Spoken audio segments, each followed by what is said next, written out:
type of nodes that we saw before. So there are three types of nodes.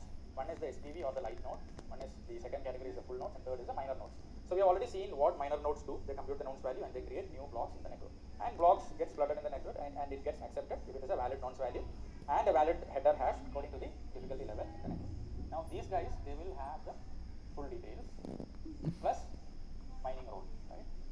Now these full nodes are nodes which hold the full details of the block. When I say full details, it includes the block header and the block body. So which means that in case of the block 5 that we saw before, this is a header part and this Merkle root and the transactions being it, that is the transaction part. Now in case of the SPV or light nodes, what it does is it will only take the header of the block. So essentially what happens, for a full node, it will have the block body and header, next block body and header, link between this, link between this. So it essentially holds the full block. Whereas in case of an SPV or light node, it just has the header. It doesn't have the detail beneath. So this dotted portion doesn't exist. Understood? So this is not there, this is not there. So now you might question the fact of why this SPV exists or what is their role.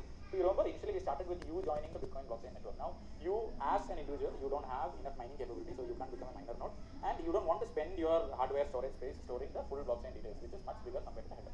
Your only interest is I want to be able to transact in this network, I want to send Bitcoin to someone, or I want to buy Bitcoin for someone, and after some time I want to sell it. So I'm actually looking at the capital appreciation that happens in the value of the Bitcoin.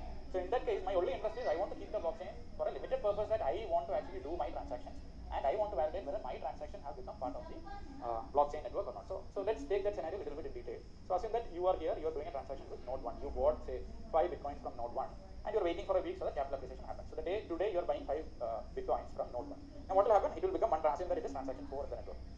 Now you have the header still block 1, block 2, block 3 and block 4. Now you did the transaction, then block 5 came to you. When block 5 comes to you, you get the header, but you are also interested in the fact that whether my transaction is there in that body or not.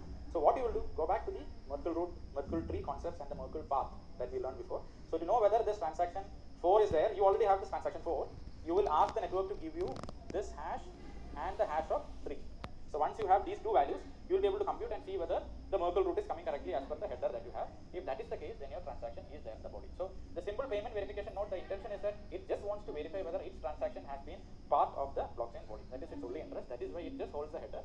These are lighter nodes like individuals like you and me, who just doesn't want to get into the complexities of holding the full node in terms of storage, hard disk, etc. And who doesn't want to mine because we don't have those expensive mining kind of hardware which is required full shoot for mining and finding the nonce value, which is like very computationally intensive.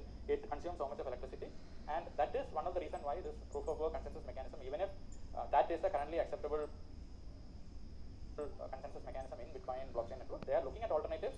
Why? Because this is not energy efficient in terms of the energy it consumes, it is much higher, and second is it is computationally heavy in terms of the computation power that is required. You require much higher computational power. So essentially it probably gives a sense that it actually favors the wealthier guys who can actually afford both of this. Okay, so that is the reason why people or the open communities who support Bitcoin, Ethereum, etc., they are looking at alternative arrangements, alternative consensus mechanism through which the concepts of consensus can be achieved in the network, which are certain evolutionary aspects of the blockchain network, which we will come to in a little while.